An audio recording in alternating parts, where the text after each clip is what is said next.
Sideshow presents Get Super with Joshy G. Featuring today's special guest, Tyler Breeze. It's time to get super. Hey everybody, what's going on? I'm Joshy G and welcome to another episode of Get Super with Joshy G. And today I have a very special guest, NXT and WWE superstar Tyler Breeze. Thank you so much for joining me, my friend. And looks like you are the current up, down champion. Is that correct? Current and longest reigning up, down, left, right champion. That's right. You know, I've had some pretty prestigious title holders in my, training stable, if you want to call it that. Becky, Seth, but you, my friend, you wear that title very well. Right. This is like the only one I've ever won, so I'm very protective of it. Well, you don't let that thing out of your sight. No, I don't. Unless, of course, you want to put that on the line with a game of like NHL 96. That was real strategic. You come in there with the compliment and you go right into a challenge. I get it. I've learned a lot by watching all you guys. So I've learned a lot. That's exactly right. How are you doing, my friend? Are you staying safe, quarantined up in Florida? What's going on? Yeah, so I mean, I'm kind of like a weirdo anyway. So I like to turn like my house into like a self-sustainable, it's self-sustainable for me, but like between Amazon and Uber Eats and everything, and I got like a gym in the garage and I got, games and everything. So I'm pretty good. I don't really see the outside world a whole lot. So I haven't noticed that doesn't make you a weirdo, my friend. That makes you smart. You're thinking ahead. Maybe. I had the foresight. I saw this coming. So in case for those of you that don't know, Tyler Breeze, of course, is a professional wrestler, and you are from Canada, correct? I am. If you know Canada at all, if I'm ever explaining it to someone, I go, you know where Vancouver is? I'm like from like 4 hours from there. Oh, nice. Yes, I at one time knew all of the Canadian provinces and territories. If you were to quiz me now, I don't know if I get them all. There's always one or two that I always forget. I think it's like Nunavut. Yeah. Or Prince Edward Islands. I always forget that one. The East Coast is real sneaky. They got a bunch of little tiny ones in there. Yeah. But growing up in Canada, were you a big fan of wrestling, or did you have any kind of pop culture things that you loved growing up? Maybe even some of them were they any of them Canadian based? So it was kind of funny. I kind of lived like up in the hills a little bit. So like I didn't have cable growing up. So I had like the old, like the box TV with the bunny ears and stuff like that. So I got two channels. I got like 2 and 7, I believe. And so like in the mornings, it was like, the typical 90s shows that everybody grew up on, which was like, Fresh Prince or Family Matters. And like after school was that same thing of like Full House and, what else would come on? Like Friends would be at nighttime. All those typical shows that we kind of grew up on. And then it was actually my dad that introduced me to wrestling, which was like a random Saturday. They had like WWF superstars at the time. And then all of a sudden I was like, wrestling is the coolest thing in the world. And then I just kind of went my path from there was always just geared towards wrestling. But yeah, wrestling to me, like, I think ever since I was like 6 years old was always just the coolest thing. Yeah, it was always a funny thing growing up. I grew up in Las Vegas and just watching kind of kids gravitate from superhero pop culture stuff into wrestling. Because in a way, to me, growing up in the early, like late 80s, early 90s, those wrestlers were almost like superheroes, or their personas were very superhero-esque, if you want to call it. Yeah, I think that's why we kind of gravitate to it. Is it's just like larger than life, Yeah, it's just very like I think the first one that I saw was British Bulldog. Oh yeah, I just thought he was the coolest looking dude ever. Like he had the coolest gear with the boot tassels, and had his hair like all braided with the beads in it. And I was just like, man, this guy's the coolest dude ever. And then you just keep watching, and all of a sudden it's like superhero after superhero after superhero. I was like, and super villains, which is even better. It's just here's these guys, and it's just like, man, this is really cool. It's funny. Fun fact: my very first English Bulldog, I have one now. You can hear her snoring in the background. That's Matzo. My very first English Bulldog, I named after the British Bulldog's dog, Matilda. Wow. Yeah. That's big. Big nerd over here. Big nerd. That's good. No, it's good. I can see the WWE, WWF stuff in the background there. I was like, yeah, which I already knew you're a big wrestling fan. So Yeah. Now, so you started to watch wrestling. Were there any other things that you watched? Obviously, besides like the Family Matters, the TGIFs, if you want to call it that, the Fresh Prince. Were there any other things that you were into besides pro wrestling? yeah, so I love like obviously growing up, I love like Power Rangers. I'm pretty sure like across the board, there's obviously some exceptions, but across the board, I was like your typical, little boy growing up where it was Power Rangers was awesome, and me and all my friends were fighting each other and doing all the stuff. Power Rangers, Ninja Turtles, which I think was that was kind of like for my time was those were like the two like man, there's like cool martial arts, and like my dad was really into martial arts and stuff, so he introduced me to like Bruce Lee and Chuck Norris and like all that, Jean-Claude Van Damme, like all that kind of era. So then now watching like Ninja Turtles do it and then watching Power Rangers do it, I was like, oh my god, this is really cool. Yeah. I do you have any brothers or sisters? I have one older sister. Now, did you guys ever get into like a Power Ranger, like Ninja Turtles? Like, did you guys practice moves on each other, whether it be wrestling or karate or martial arts? So I was, and even to this day, I'm not a gigantic man. So growing up, I was very small. Like I was, even when I went to wrestling school when I was like 19, I'm pretty sure I was only like 150, 160 pounds. So like I was always very small and very short. And I think I grew, I don't know, 7 or 8 inches in a year when I was in like grade 8 or 9. But until then, my sister would like, she towered over me. So, which was cool for me because she was a big wrestling fan too. We watched it together, and I would be like, hey, like do this move to me, and she could do all of them to me because I was tiny. I was just like super short and super skinny, and I was like, we basically broke all the beds in the house because it was like powerbomb me on here, suplex me on here, and it was just like she could do all of it. It was great. And now, when because this is a health and wellness show as well, were you starting to work out when people were saying like, hey, Tyler, Breeze, Prince Brady, Matt, whatever, you're not maybe the biggest person on the world. Maybe you need to get in the gym, or what started your road into the world of fitness going into pro wrestling? So I was kind of like, as soon as I saw wrestling, I was kind of like, that was what I was geared towards. And I grew up playing hockey too. So I was just kind of an athlete all around anyway, in like high school and everything else.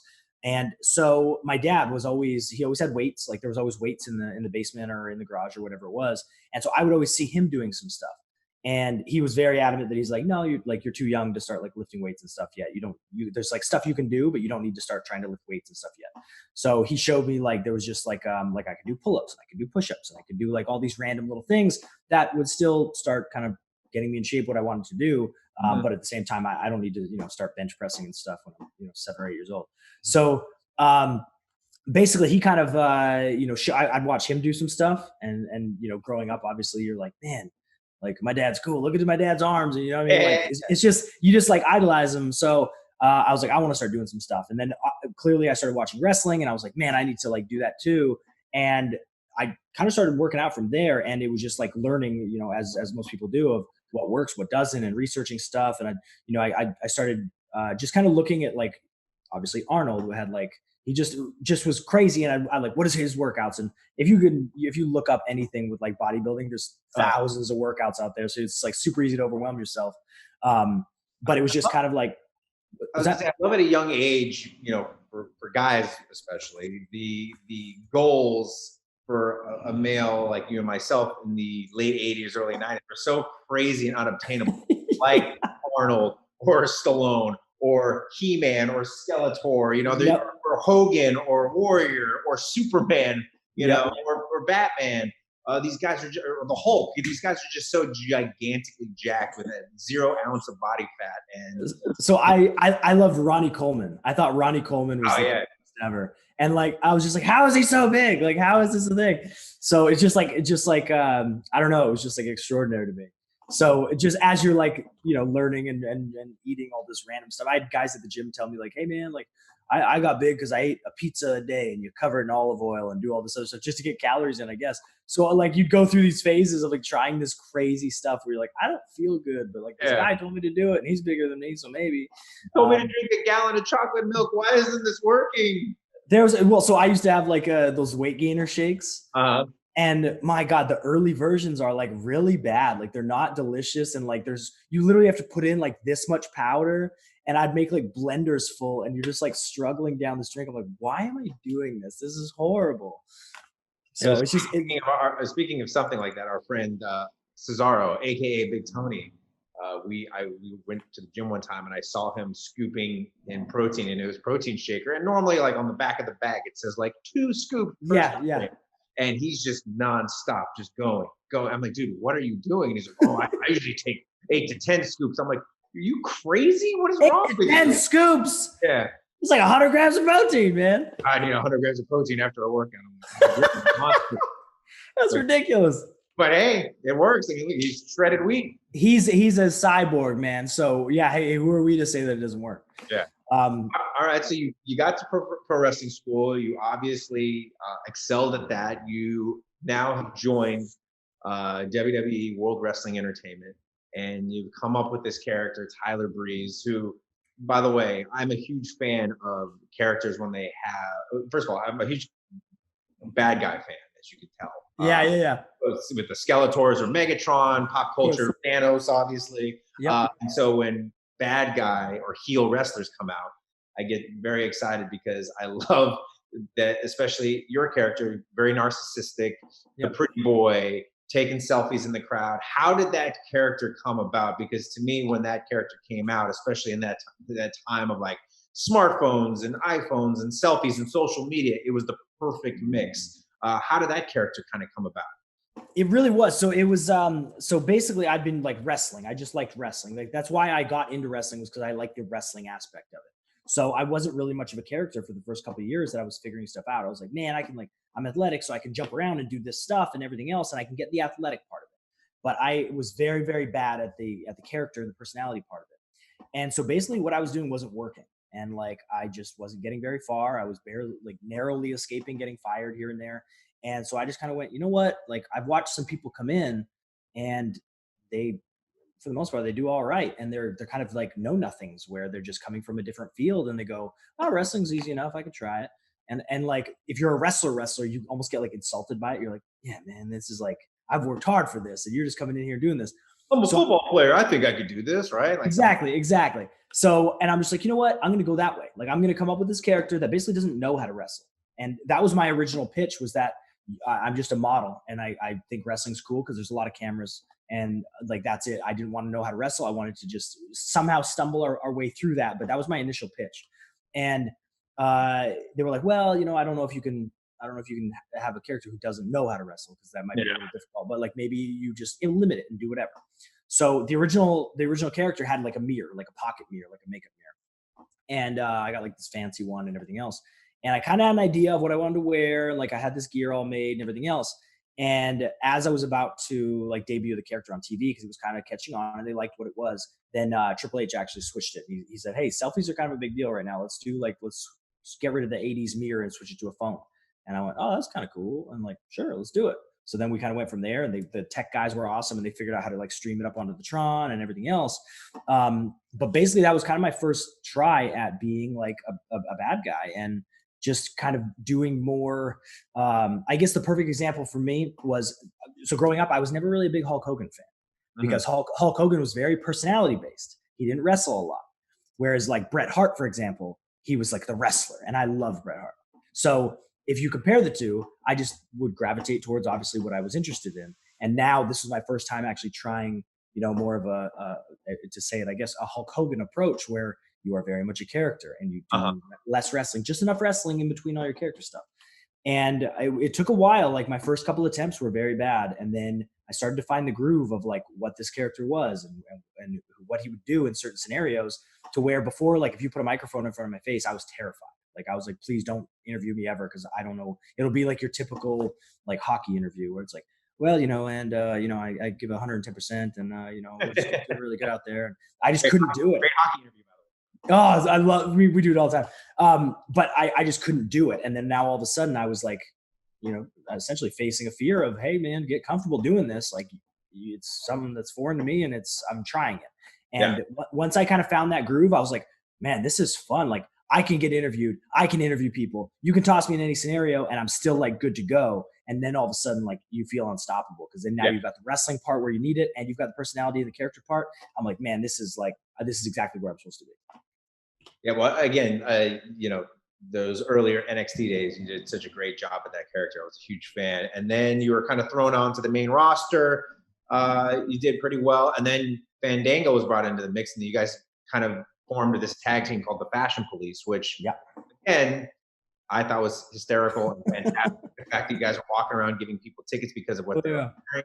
And even the Fashion Files. Well, who kind of came up with that idea where, I mean, if you kind of followed wrestling or pop culture, there were a lot of really good references in there that just wasn't wrestling related. And I thought you guys did very, very well with that. Who kind of came up with that? It was kind of a mix of a lot of different random things. So basically, when I got called up, like I said, I'd kind of found the groove of what Tyler Breeze was. So I didn't want to be with anybody. Like, I didn't want to have like a manager, a tag partner, or anything.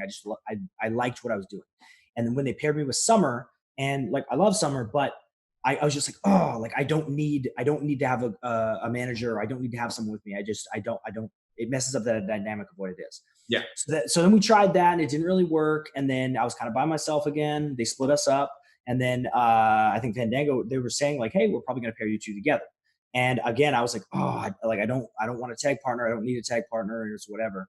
And then when they actually did pair us together, we kind of like meshed really well, and the characters together started to blend really well. And we were actually working with like R-Truth and Goldust as like kind of a comedy angle, but we weren't really supposed to be the funny ones. It was like Goldie and Truth were the funny ones. Yeah. But we kind of found our groove, which, if you know Dango at all, he's a very funny guy. And we just kind of bounced off each other well, where it kind of went, okay, there's like something more here. So we kind of like started, I guess we played out that whatever it was supposed to be, that ended, and we were back to doing nothing. So I kind of went like, all right, Dango, let's like come up with our own stuff here. Like the beauty of WWE is we have a lot of outlets. Like, we have a lot of platforms to make something happen.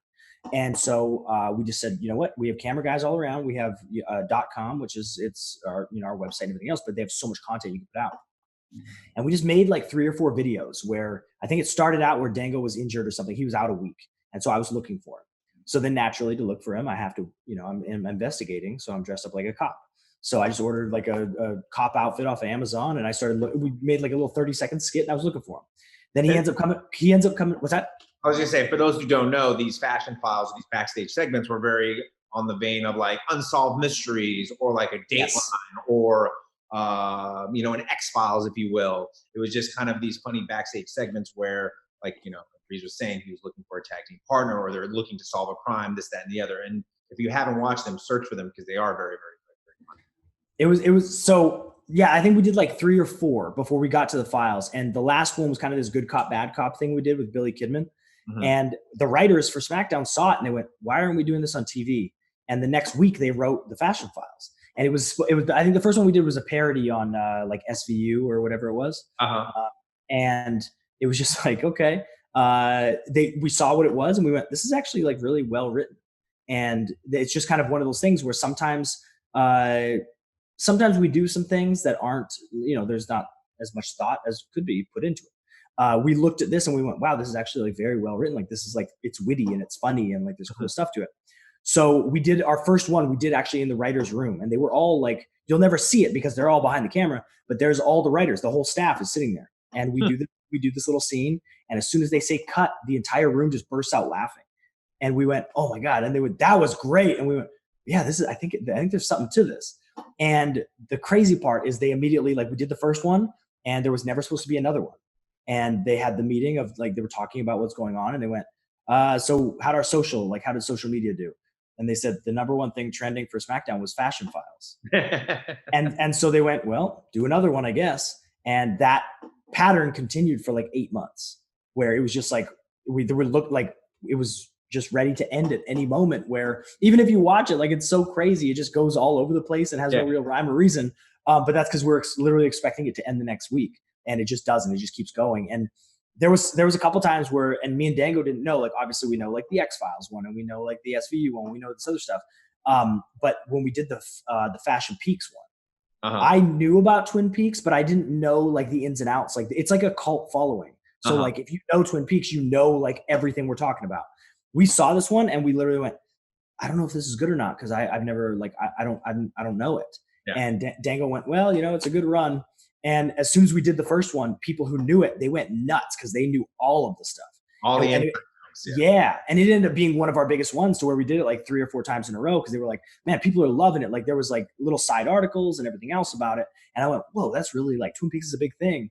And Victor at the time, he knew Twin Peaks. He went, yeah, Twin Peaks is huge, man. Like it's like a big deal. And I went, it's so weird. It's so whatever. But like our writers were so talented. They literally made every episode very, very good that way, where they had so many layered, subtle things that if you knew, you knew. And it was very like every week we just looked forward to it, and the boys looked forward to it, and it was actually like a lot of fun.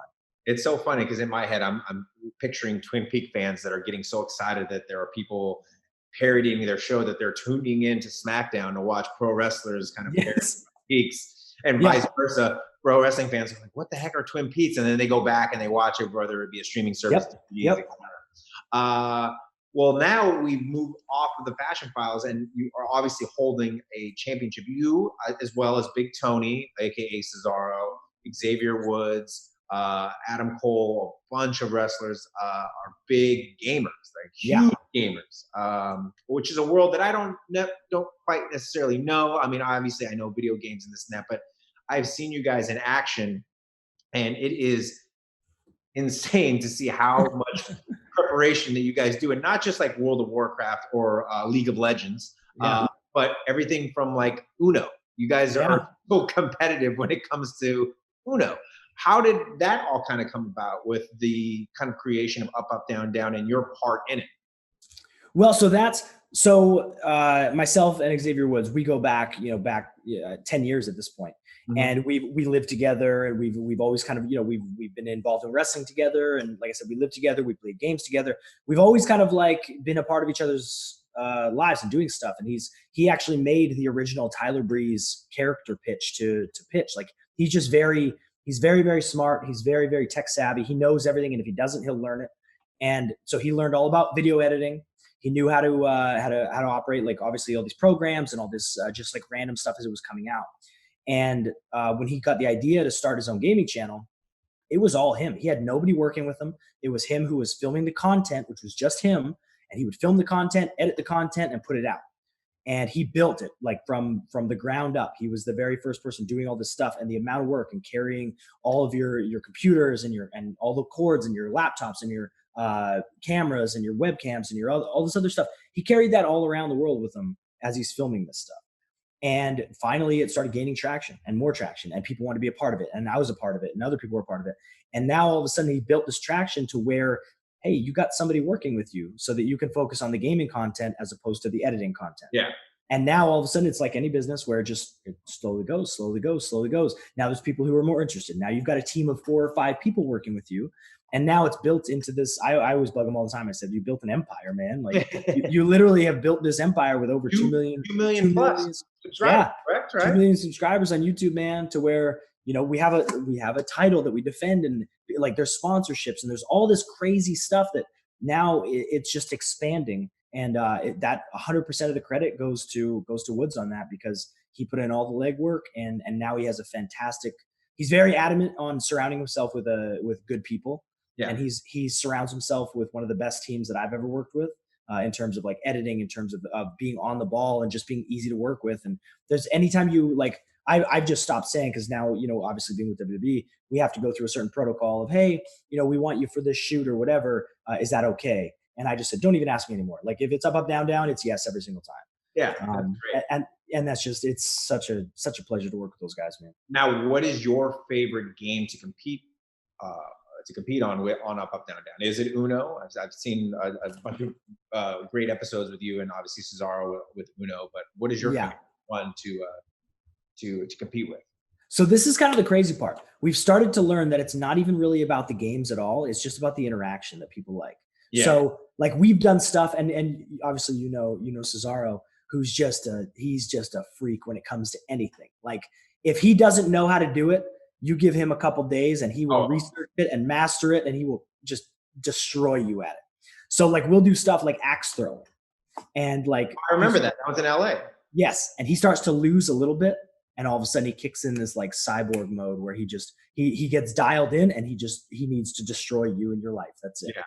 And so we do stuff like that where it's like sometimes it's physical stuff, doing like axe throwing or whatever it is. And then we just kind of try things and see what the good part about it is when you put stuff out on the internet, you get instant feedback. And so we started off, there was a game that me and Woods used to play when we lived together. And it was just me and him in his room. And we would play SmackDown versus Raw 2006. They had a GM mode in there. I remember that. Where like I would be Raw, he would be SmackDown, and we would draft our people and we'd book shows against each other and we would just like play it out and everything else. We played that for years and he could never beat me, ever. So we just went, well, we need more content for the channel. Let's just play some GM mode. And all of a sudden that took off and became like the channel's front runner thing where people, and somebody summed it up in the best way possible. They said, they tweeted at us or something and they said, the highlight of my week is watching two wrestlers play a text-based game. And that's it. Like, cause we don't play out the matches. We literally just book against each other and we make it fun and everything else. And people got really into it. And now it seems to be a pattern where we went, hey, let's try Uno.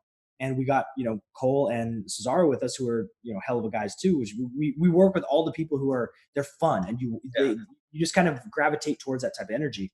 And now you put the four of us on there playing anything. And it doesn't matter what it is. It could be Uno, it could be Risk, it could be Monopoly. And people are watching it going, man, I can't wait for more of this. And it's just like, to me, it's mind blowing. So I'm like, man, you guys are like into all of this stuff, no matter what it is. Like there's really not a thing that flops. They're so into the channel. They're so into the personalities. And when you have guys like Cesaro and Cole and Woods and everybody else, it's like, what do you got next? Like literally give us just more. Well, the great thing that I love about it, which kind of brings us to Sideshow Collectibles and collecting things, this, that, and the other, is that it is amazing to see in this day and age, whether it be pro wrestling or actors or this, that, and the other, that the amount of nerdiness that people have that maybe was kind of hidden and taboo long time ago, it's out in the open. I mean, whether it be you, Cesaro, even John Cena, I mean, the amount of things that people love and they love to collect, obviously Matt, AKA Broski, I mean, his love for collecting things. My God, yeah. Yeah, it's great, and it's no longer kind of like, oh, that's just one thing. They have entire rooms filled with collectibles. Do you have a collectible that you cherish the most, that you love and adore? Well, that's what. So it's crazy too, because you touched on it just before I get on that. So I honestly I want to chalk it up to like a maturity thing. So like when I was in high school, right, I was an athlete, so I was doing the athletic type of stuff. And it was almost like frowned upon of like, I played video games, but like, you'd have the kids in school who were like in a room playing Magic cards and you'd be like, they're the nerds, you know what I mean? And you'd almost be like, it was almost like frowned upon where it was like, I don't know why. And I think it's just an immaturity thing. You know what I mean? It doesn't make me any cooler than them because they do it and I don't. The funniest part is that with Up, Up, Down, Down, I ended up doing stuff with like the actual company that makes Magic. And I had a blast and I was like, why was I not playing this in high school, man? Exactly. I was like, damn it. I went to a Comic-Con 3 or 4 years ago and I just sat down and I was like, will you guys just teach me how to play? Yeah. And it was so mind blowing. I would start to make moves and these kids, literal kids, they were like, oh dude, don't do that. What's wrong with you? Yeah. Wait, what am I doing? They're like, no. If you put that, you're going to lose your whole deck. And I'm like, yeah, but he's like, no. This guy's baiting you. Don't do it. Like, he was like a little coach. And I'm like, I'm going to do it. And then I would do it. And then I would lose. And he was like, you idiot. And some 6 kid telling me that. And I was like, why didn't I get into this younger? I hate not knowing how to play this. Well, and so I have a buddy and my buddy's name is Joe. And Joe is a big tabletop gamer. He plays video games too, but he loves tabletop stuff. So he said, like, have you played like a lot? Like, have you played Magic? Have you played this? And I said, no, I really haven't done a lot. And he introduced me to this Lord of the Rings card game. And I love it to literally the point where I bought every expansion pack. I have every character possible. I've researched like these decks that you can build with these certain characters. And like from there, it spurred off into like, we played this game called Pathfinder. And there's like, then you kind of learn about like these different tabletop games where there's like dungeon crawls is what they're called, where you kind of like go through this dungeon with your characters and you kind of like fight through and everything else. And then there's other ones that are like deck builders where you build a deck as you go and everything else. And it's kind of crazy, like how complex it gets as you branch out into this different stuff. But so he was kind of the one who got me into the tabletop stuff. As we go into like my collectibles, my cherished collectibles. Yes. So I don't know if I have a cherished one. I have. So when I moved into my house, I kind of like, I had a big area that was supposed to be a dining room. And I just went, no, this is going to be like my streaming area. So I basically put a gigantic desk in here. I have all this stuff. And I was like, man, I got a lot of wall space to cover. So even if I'm looking around, I have like a ton of different random stuff to where I got like John Wick poster with like all the cast signed it and stuff. Like I love John Wick. I got Predator stuff. I got Saw stuff. I love the horror movie stuff. Me too. Yeah, like so I have like a signed Freddy Krueger hat, like signed by Nancy and Freddy. I got a Saw poster. I got basically a kind of a big poster with all the different villains on it. I got Power Ranger stuff. I got Jurassic Park stuff. I got Underworld stuff. I got Ninja Turtle stuff. I got a Freddy Krueger claw. I got a Jason mask. Like all that. It's kind of just whatever. Yeah. Now, before we get into the workout, I always ask a fun question to all my guests, and I will ask it to you because I'm very curious now that you've told me all the things that you love: horror, action movies, obviously your love of professional wrestling, comics, or excuse me, card games, and 80s action stars. If you were to book your pop culture main event WrestleMania, it could be anything. It could be Ghostface versus Freddy. It could be Arnold's T1000 versus Arnold's Conan. It could be anything you want, pop culture related, any stipulation, any type of match. What would your pop culture main event of WrestleMania be and why? Oh my God. Okay. So because there's so many, I would probably have to do like an elimination chamber with like six people. Okay. But in it, yeah, I would have 6 people elimination chamber. So I would have Jean-Claude Van Damme. Okay. Is it Jean-Claude Van Damme or is it a Jean-Claude Van Damme character? I'm gonna go Jean-Claude Van Damme from Bloodsport. Okay. Bloodsport Van Damme. I was hoping Time Cop, but all right, Bloodsport. No, Bloodsport. Bloodsport's so good. What was the other? There's another one. Lionheart. Lionheart, fantastic. So I'm gonna go with Van Damme from Bloodsport. I'm gonna go with I'm not gonna go with Ghostface. I'm gonna go with the dude from I Know What You Did Last Summer, the Ice Pick Man. I don't know if they said his real name. I don't know if he had like a villain name. I don't remember well. I think he was just the dude. Who else am I gonna go? John Wick, Keanu Reeves, John Wick. Okay. With Cyclops from X-Men. Okay. So that's 4. Jigsaw. And like I'm talking like the little puppet Jigsaw. On the tricycle. Yes. I gotta go with one more. Maybe Chucky. Let's go Chucky. Okay. All right. And who's going over though? I'm gonna make the little Jigsaw. Little Jigsaw goes over. Oh, all right. I like that. Yeah.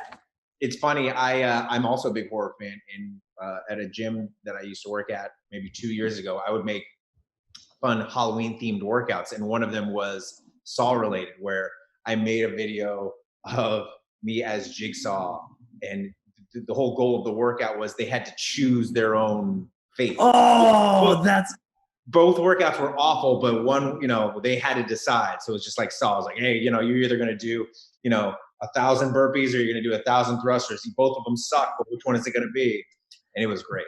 Did you actually do like the video of like do you want to play a game? Yeah. Hey, do you want to play? Oh, that's so cool. Yeah. So it was fun. So you definitely want to, if you ever want me to write you a workout where you have to decide your own fate, let me know. All right. Well, we are going to get ready for the workout here. Now, the workout is going to be all core related. It's going to be a Tabata style workout. For those of you that don't know what a Tabata style workout is, that just means 20 seconds on, 10 seconds off. Now, I wrote this for 8 rounds per movement, but for demonstration purposes only, we're only going to do 4. So you get to do half the work there. Nice. So we're going to get ready to do that here in just a moment. All right, guys. So again, this workout is a Tabata style workout, which basically means 20 seconds on, 10 seconds off. You're going to be doing 4 different movements for a total of 8 rounds. Of course, we're only going to demonstrate 4 of those rounds, but it's going to be very, very difficult nonetheless. We're going to start things off in a plank position. All right. So again, you're going to get to the top of your push-up. You're going to squeeze your butt and you're going to squeeze your midline as you hold this position. If you need a scaled option, just drop to your knees and still maintain that tightness in your midline as you hold this position. Try not to let your hips sink or lift your hips up in the air. All right, that's position number one. Position number two, same thing, mountain climbers. You're gonna get to the top of your push-up.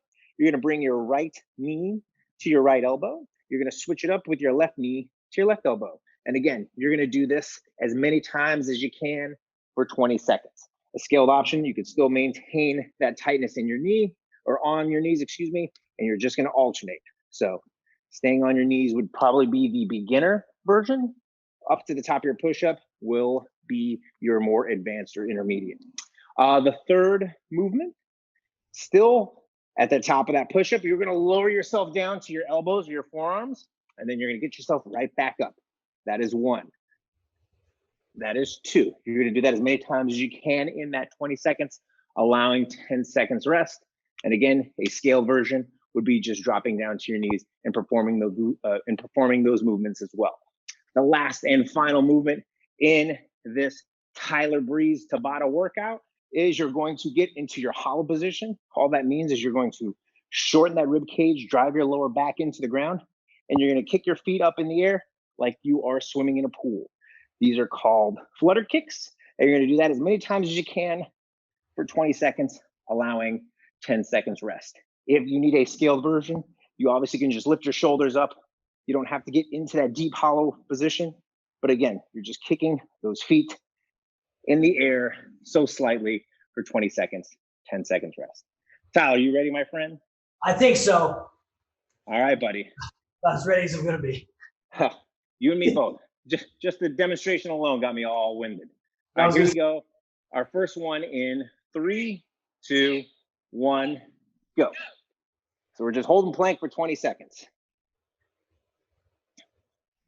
What do you think the longest plank hold that you could do, Tyler? Oh my God. I'm gonna say a minute. All right. I don't think I could do a minute. I'm not Cesaro, man. Rest.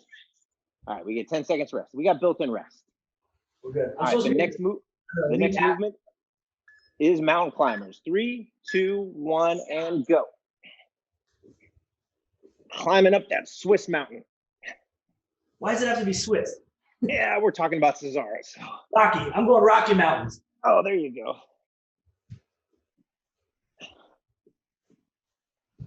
3, 2, 1, rest. Here comes Matzo Ball. Matzo Ball's in the house. He was a dog attack. Dog, you stretching with me? There she is. And plank. Hey, Matzi.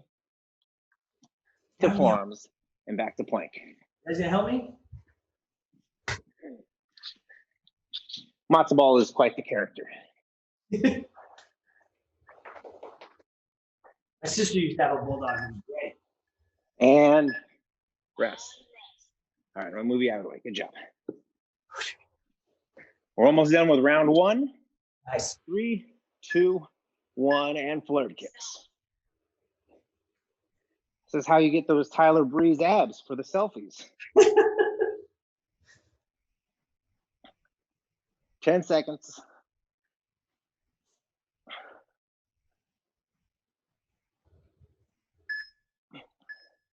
And rest.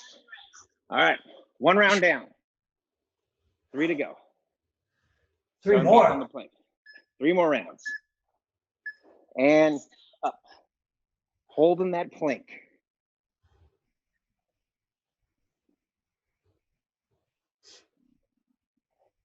Matzo Ball's looking at me as like, what are you doing? 3, 2, 1, rest. Do you make your students at your wrestling school do something similar to this? We got a deck of cards that we put them through. Oh, the old deck of cards workout.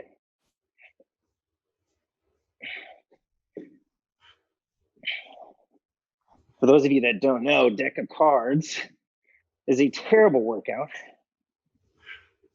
You basically take a deck of cards, assign 4 movements to each suit, And whatever the number of the card is, that's the number that they do, correct? Is that how you do it? Yep. All right, this is plank to forearm.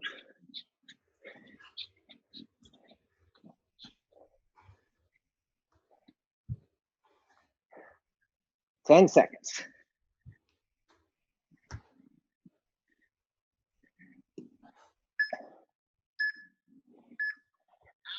And rest. All right, flutter kicks. She's so heavy.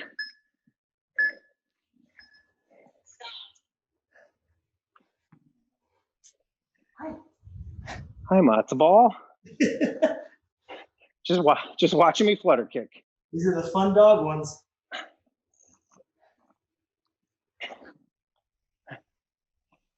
Three, two, one. All right, 2 down. Halfway. 3. Stop. All right. Back to plank, back to plank.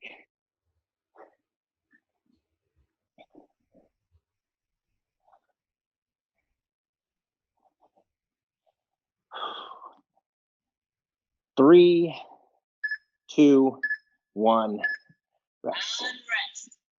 Again, Those flutter kicks are real jerks, huh? What's that?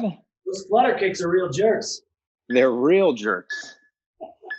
They're very deceiving, just like the mountain climbers. They're very deceiving. You're like, oh, 20 seconds of this isn't going to hurt, but it does. But again, these workouts are designed to do anywhere. As you can see, Tyler and myself doing them at home.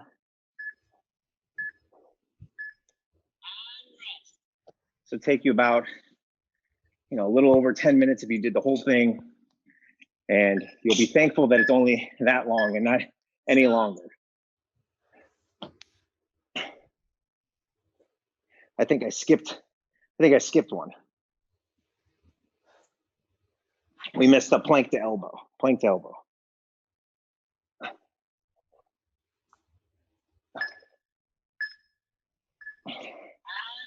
All right. Almost done with round 3. We skipped one. We got to do plank to elbow now. Plank to elbow. The flutter kicks were so good, we went back for more. I know you were talking about them. And I was like, oh.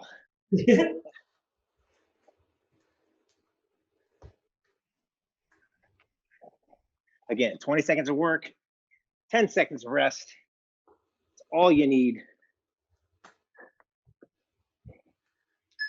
3, 2, 1. All right, last round. Plank. You're doing it smart with a little bit of cushion there. These ones on tile floors, they'll get you. Not good. Yeah, I would always recommend using a yoga mat or a cushion mat. Carpet sometimes gives you carpet burn, but I can't imagine what the tile floor would feel like. 3, 2, 1, rest. All right, mountain climbers, last set of mountain climbers coming up. Up the Rocky Mountains in 3, 2, 1, go.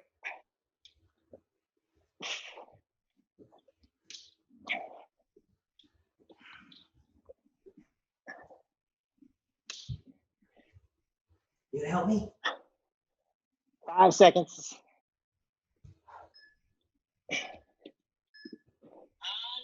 All right, plank to elbow. Plank to elbow is next. Flutter kicks, and then we're done.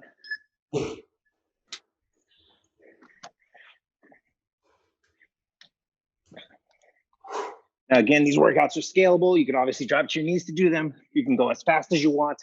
Obviously, that makes it harder. You can go as slow as you want. Keep a nice steady pace.